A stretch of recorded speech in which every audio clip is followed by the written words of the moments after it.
Areas hit hardest by the flooding this weekend was Pike County. In Pikeville, the water rose swiftly and it damaged homes, businesses, and houses of worship along Highway 23.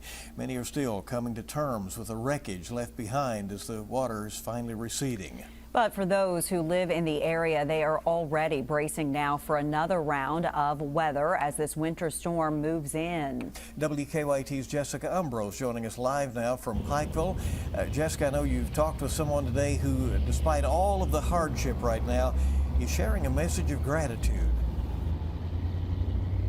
Yes, there is gratitude that there is a little bit of time to start cleaning up. You can see that effort is going on behind me. All of these businesses are just by the Lavisa Fork, which is what led to all of these floodwaters come in, and you can see that it is an all hands on deck type of operation, taking everything out of those stores and bringing them out ahead of this snowfall that we're expecting. Now, earlier I did talk to a pastor that lives just down the road from here, and the church is down the road from here as well, and he said that he initially took shelter in the church to be safe, but all of that quickly changed.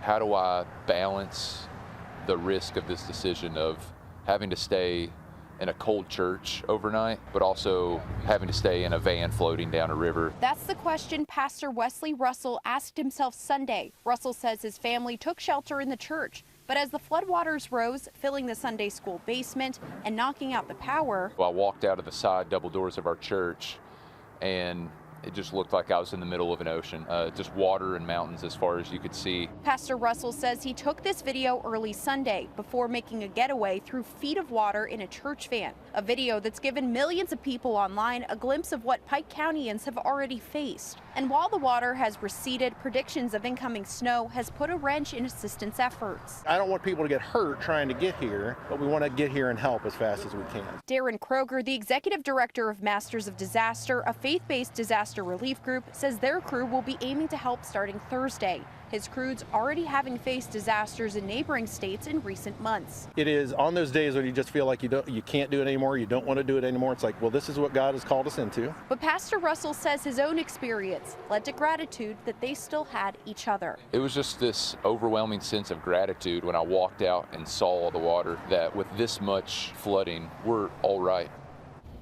Pastor Russell said that the church has seen worse before, that in 1977 the flood was worse. He did say he is grateful that everybody in his family and that a lot of people in here did make it out okay, and he said that is truly what they are grateful for.